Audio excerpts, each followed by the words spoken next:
시청자 여러분 안녕하십니까? 물은 우리 삶의 생명과 같이 소중한데요. 먹는 물뿐만 아니라 강과 바다가 맑아야 인류가 건강하게 살 수 있다고 합니다.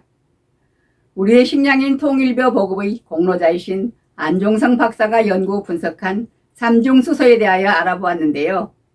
삼중수소란 무엇이며 우리에게 어떤 영향을 끼치는지 함께 들어보시지요. 박사님 안녕하세요.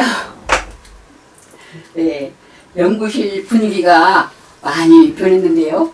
네, 그전에는 주역동에 살았는데 네. 신택수 원시 들어와서 조금 넓어졌습니다. 아, 그러게요. 저기 박사님 건강은 지금 여전하시지요? 예, 근데 90을 바라보니까 오, 이렇게 그 친구들은 다 하늘나라로 가고 한 10%밖에 안 남았습니다. 네. 박사님 지금 우리 삼중수에 대해서 연구하고 계시는데요. 네. 육지의 통일교에 이어 바다의 삼중수 연구하는 거 어떤 관계에 의해서인가요? 그래서 제 전공이 네. 농해화학이라는 그런 학과입니다. 이것은 근데 고려대학교 농해화학과를 나왔는데 이 학문은 넓어서 아주 굉장히 광범위합니다. 그래서 독일과 일본과 우리나라밖에 없어요. 그래서 뭐냐면 농산물과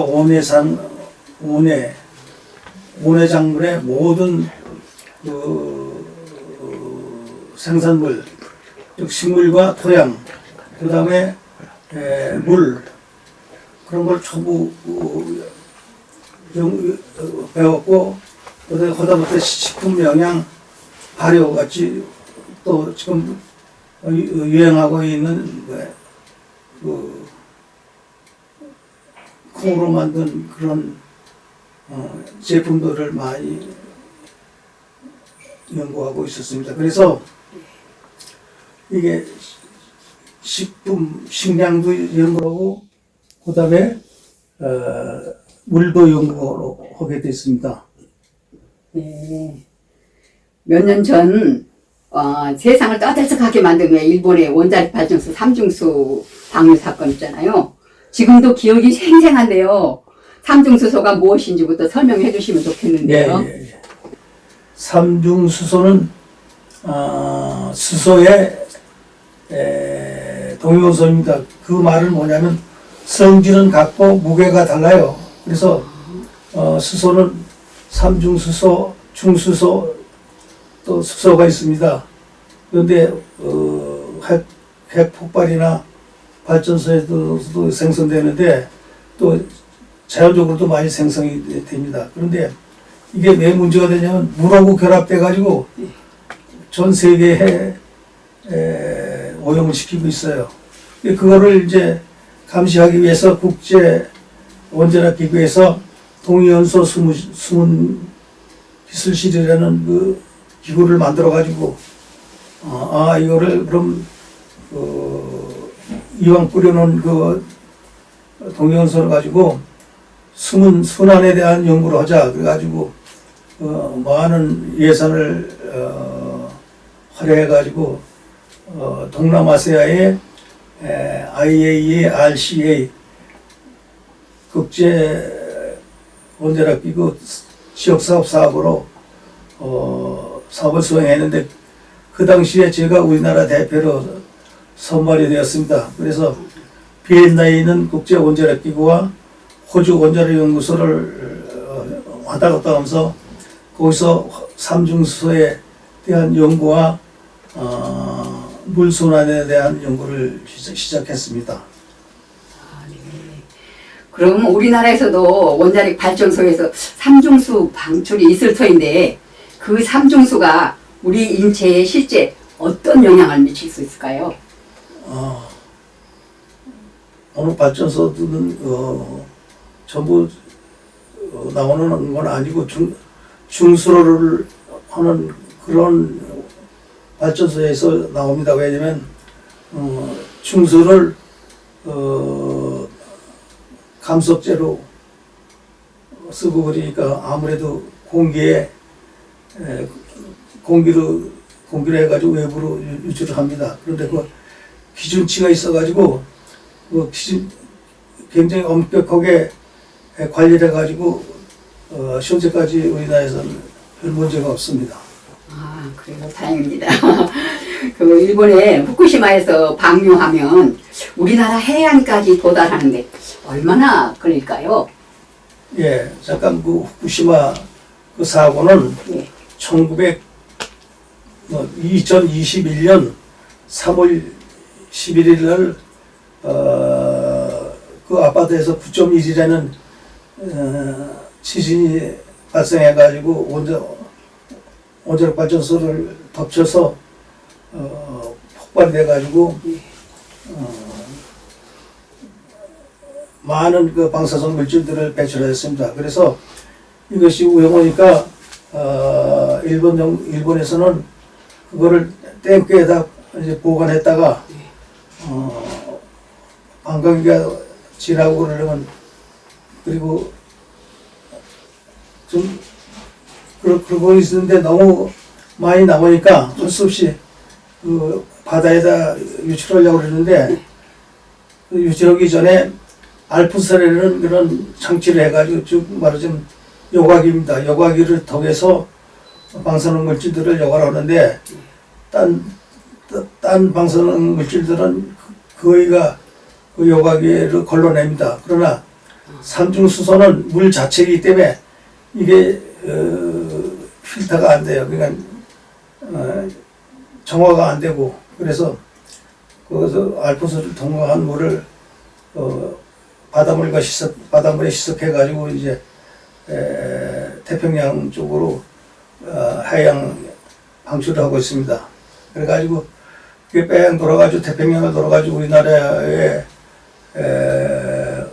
오는 시간을 학자들이 시뮬레이션 했더니 한 5년 후에 우리나라 제주 바다에 도착한다고 합니다. 5년이나 걸려요? 예. 네. 그럼 오는 과정에서 강도가 아마 희석되거나 또 해가 덜하거나 예, 예. 아예 무해한 경우도 기대할 수 있을까요? 예, 예. 그래서 그 전 재미나는 질문인데요.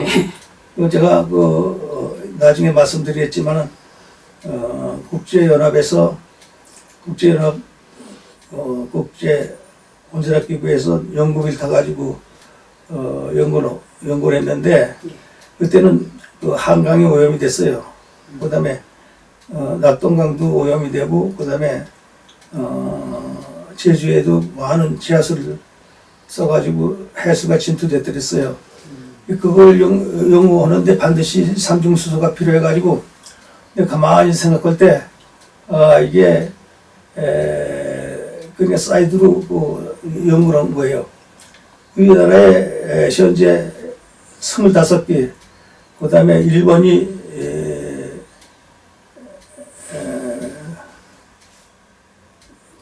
93개, 그 다음에 중공이 97기나 이렇게 돌리고 있어요. 그러니까 이게 만약에 거기서 사고가 나면 제일 가벼운 수소가 오겠구나 그래가지고 우리나라 전체에 대한 기본 환경 트리티움 분석 평가를 해 놓았습니다.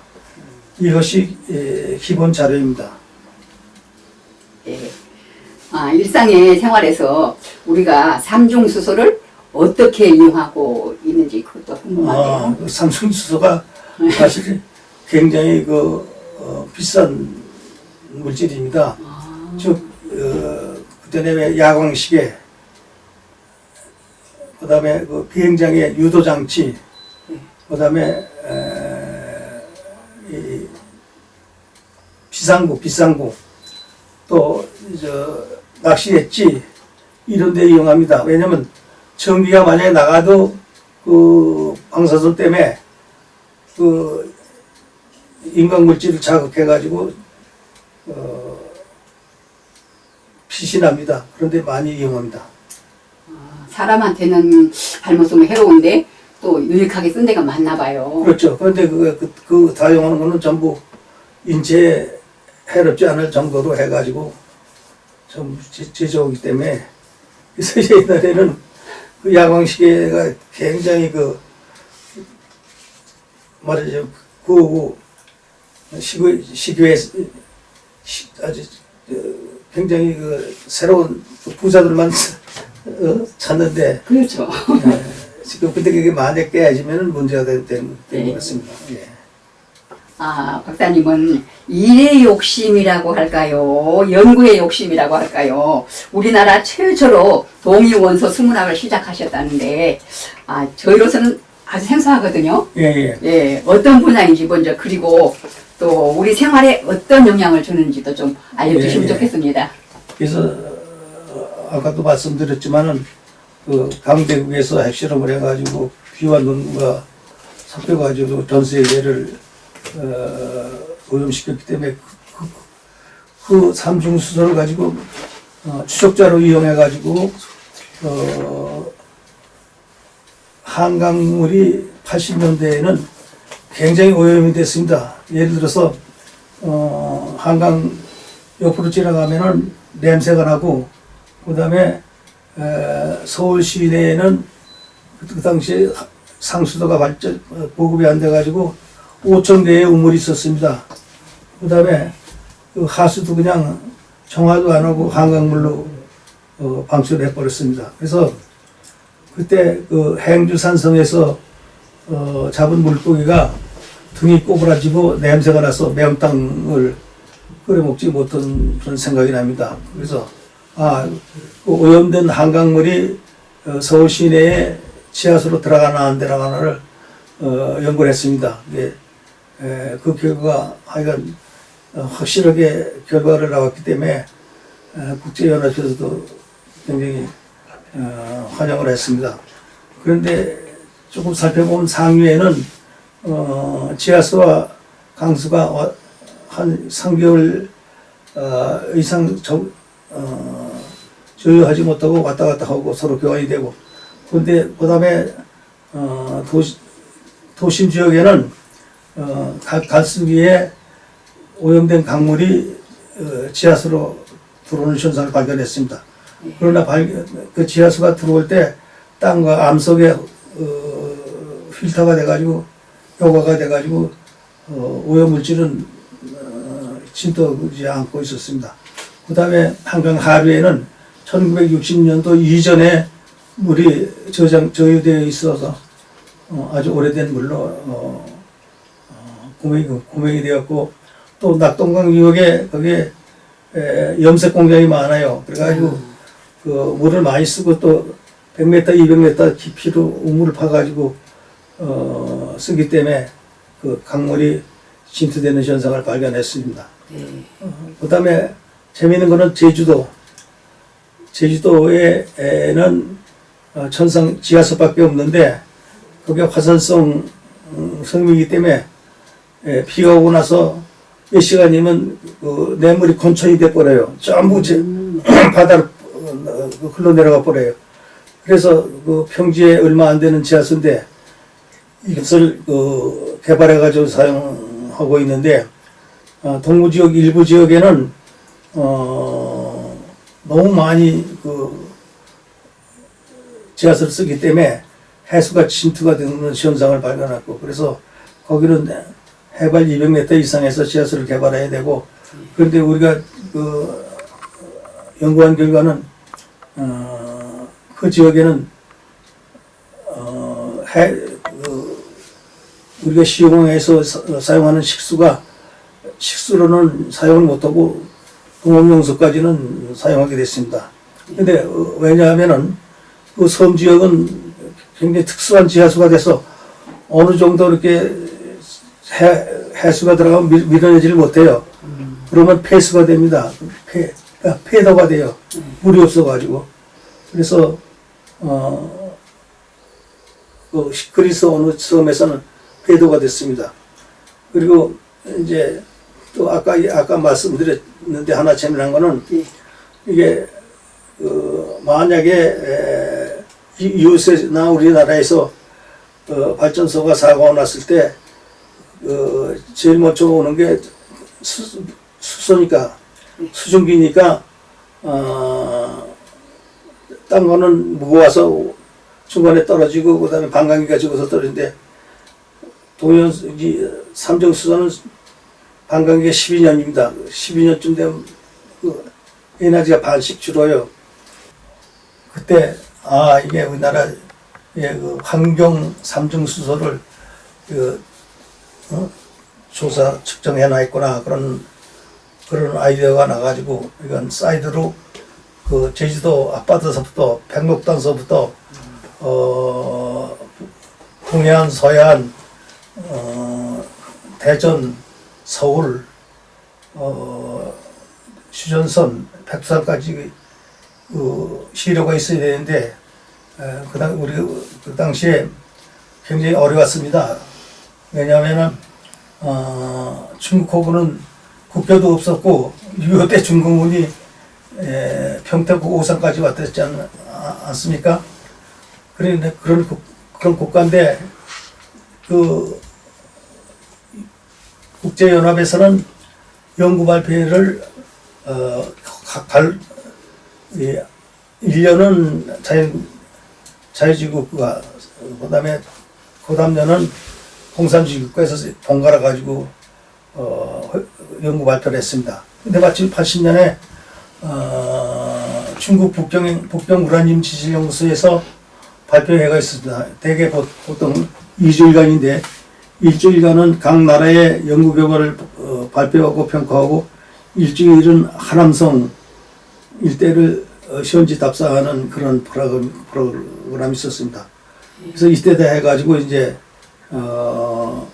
비자를 우리나라 중공 대사관이 없어가지고 비자가 동경 주재 중공 대사관에서 비자를 받아야 되는데 우리 영사관한테 물어봤더니 비자를 신청한 지 3시간 안에 안 나오면은 중공 입국이 불가능하다고 그렇게 조언을 해줬습니다. 그래서 신청했더니 그 오후에 나왔는데 이게 종이 쪽장에다 국교가 없으니까 종이 쪽장에다 메모지로 해가지고 갔다가 이제 돌아올 때는 북경 공항에서 회수해가지고 찢어버리는 그런 시대입니다. 아주 그러니까 국교가 없으면 이렇게 곤란하구나.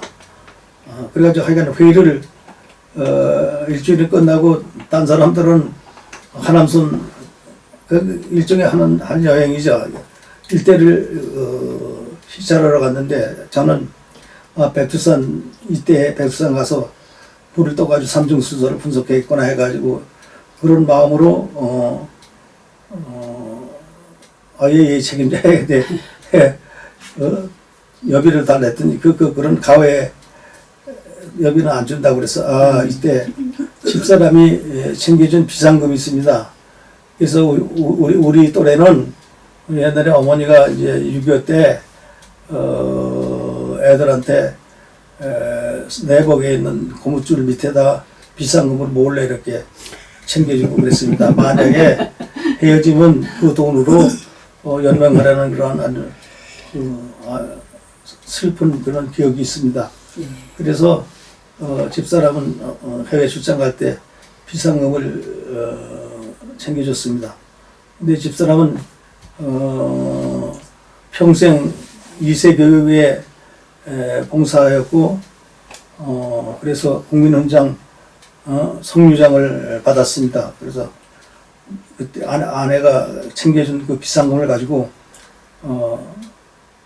북경에서 그 백두산을 가려면은 연길까지 가는데 비행기를 타고 보니까 이게 중공군 프로페라 비행기예요. 얼마나 긴장이 돼요. 6.25 때 우리 우선 그래가지고 심양에서 잠깐 내리는데 거기서 내리고 다시 올라오는 승객이 전부 이북 사투리 써요. 그래가지고 이제 저도 긴장해가지고 연길에 갔더니 막막해서 이제 관광회사를 찾아갔더니 안내원과 기사가 딸린 차를 신청해야 된다고 그래서 신청해놓고 호텔 가서 이렇게 바깥을 내다보니까 이거 바깥에 그냥 빨간 글씨로 무슨 위원회 이렇게 썼어. 그러니까 6.25 때 이북에서 점령당한 서울 거리가 같아서 아주 더 긴장이 됐는데 그 이튿날 보니까 중국이 아니라 중국 교포가 안내양이고, 운전사는 중국 여성이에요. 그리고 차는 또, 8인승 1번째예요. 그래서 참 의아가 했는데, 근데 거기서부터 또 백두산까지 가려면 하루를 가는데, 검문소가 한 대여섯 군데인데요. 예, 그 검문소마다 내 약고를 회수해가지고, 통과 심사를 하는데, 아주 아슬아슬해서, 만약에, 국교도 없고 아무것도 없는 데서, 그래가지고 불안해했는데, 마음으로, 우리 독립군이 옛날에 이 지역에서 일본군을 물리쳤구나 하는 그런 위로의 마음으로 이렇게 마음을 먹고 마음을 잡았는데, 바깥을 내다 보니까, 허연 눈에 덮인 산이 보여요. 그래서 안내양 보고 물어봤더니 저것이 백두산이라고. 그래서 내 생각에 9월인데도 머리에 흰눈을 쓰고 있어서 이게 백두산이라구나 이렇게 생각을 하고 갔는데, 가서 가보니까 여관은 이게 그 칸막이를 천으로 칸막이를 한 건 아주 지저분하고 그때까지만 해도 개발이 안 됐습니다. 그래서 거기서 그 이튿날 이제 보니까 이번에는 그 중공군 집자에다 중공군 복장을 입은 운전수가 와서 우리 기다리고 있어요. 깜짝 놀랐더니 그 안내양이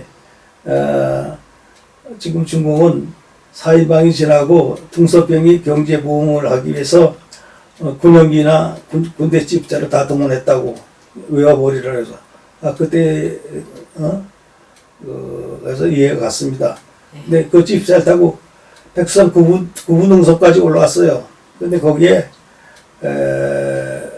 진공 즉 그 기상 관측소가 있어요. 거기서부터 내려서 이제 도보로 올라갔는데, 올라가기 전에 안내양 보고 페트병 비명을 두 개를 좀 구해달라 그랬는데 왜 그랬냐고. 그러니까 우리 민족은 백두산을 영산으로 생각해서 그 좋은 물을 좀 떠먹고 기념으로 가져간다고 그래서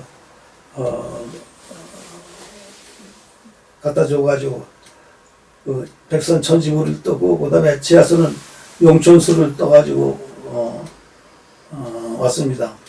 그래서 이제 그걸 분석을 하고, 그 다음에 근데 또 중간 지역에 그 38선, 지금은 휴전선 근처에 지하수를 채취해야 되는데 민간인이 못 들어가고, 근데 마침 그때 판문점 근처에 제3굴을 발견해가지고 정부에서 안보 관광을 하는 그런 때가 있었습니다. 그때 마침 거기 신청해가지고 버스 타기 전에 거기서 장병들이 모든 지참물은 불가하다고 말렸습니다. 그래서 그때도 몰래 페트병 2개, 500ml짜리 페트병 2개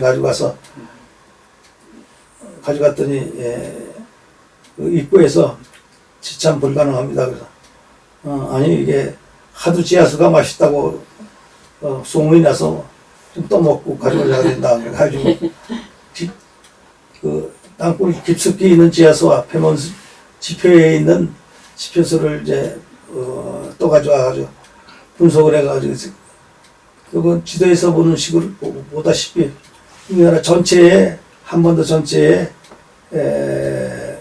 삼중수소가 이제 파악이 됐습니다. 이걸 가지고 수문순환에 이용했고, 그 다음에 내가 예측했던 그런 일본 후쿠시마에서 버린 그 삼중수소가 우리나라에 올 때 우리나라에 있는 환경 삼중수소와 비교하면은 많으면 온 거고 안 많으면 안 온 겁니다. 그런 판결을 할 수 있는 백그라운드 데이터를 만들어 놨습니다. 아무튼 대단하십니다. 소중한 말씀 잘 들었습니다. 예. 박 박사님 바쁘신데 귀한 시간 내주셔서 감사합니다. 예, 예.